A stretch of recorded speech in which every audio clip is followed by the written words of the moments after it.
স্বাস্থ্য মন্ত্রণালয়ের এক প্রতিবেদনে বলা হয়েছে, গত 15 জুলাই থেকে 5 আগস্ট পর্যন্ত বৈষম্য বিরোধী ছাত্র আন্দোলনে অন্তত 631 জন নিহত হয়েছেন। আহত হয়েছেন 19,200 জনের বেশি। এই আন্দোলনে হতাহতদের পরিপূর্ণ তালিকা তৈরি করতে গত 15 আগস্ট স্বাস্থ্য মন্ত্রণালয় একটি কমিটি গঠন করে। কমিটি বৃহস্পতিবার মন্ত্রণালয়ে তাদের প্রতিবেদন জমা দেয়। গত 15 জুলাই থেকে 5 আগস্ট পর্যন্ত আহত ও নিহত মানুষের সংখ্যা নিয়ে একটি প্রাথমিক তালিকা করেছে স্বাস্থ্য মন্ত্রণালয়ের অধীন management information system MIS। July আগস্টে শিক্ষার্থী আন্দোলন ও গণ-অভ্যুত্থান ঘিরে সারা বাংলাদেশে সংঘাত সহিংসতায় 19,000-এর বেশি মানুষ আহত হয়েছেন। আন্দোলনের সংঘর্ষের সময় ঘটনাস্থলে এবং হাসপাতালে এখন পর্যন্ত নিহতের সংখ্যা অন্তত 631 জন।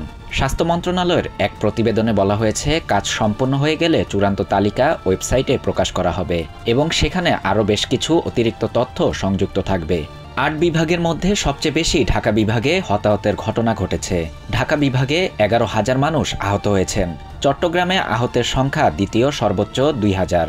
সবচেয়ে কম আহত হয়েছেন বরিশাল বিভাগে। এই বিভাগে আহত হয়েছে 236 জন। প্রতিবেদনে বলা হয়েছে 450 জনেরও বেশি মানুষকে মৃত অবস্থায় হাসপাতালে নেওয়া হয়েছিল এবং 21 দিনের মধ্যে চিকিৎসাধীন অবস্থায় 181 জন মারা গেছেন।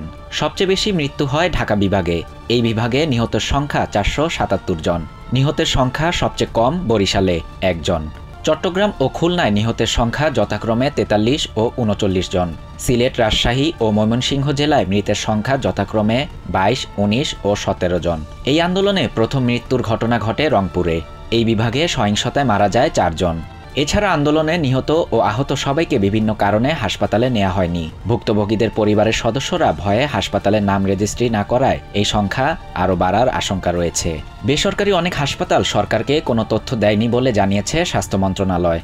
গণ-অভ্যুত্থানে আহতদের চিকিৎসা ও শহীদ পরিবারদের সহায়তা দেওয়ার উদ্দেশ্যে একটি নীতিমালা প্রণয়ন এবং শহীদ ও আহত ব্যক্তিদের পরিচিতি সহ একটি পূর্ণাঙ্গ তালিকা তৈরির জন্য 15 আগস্ট স্বাস্থ্য মন্ত্রণালয়ের সাবেক সিনিয়র সচিব মোহাম্মদ হুমায়ুন কবিরকে প্রধান করে 13 সদস্যের কমিটি করা হয়েছে। শাহরিয়ার সাফাত, TVN 24 news desk. New York থেকে সম্প্রচারিত TVN 24 টেলিভিশন বিশ্বজুড়ে বাঙালির কণ্ঠস্বর।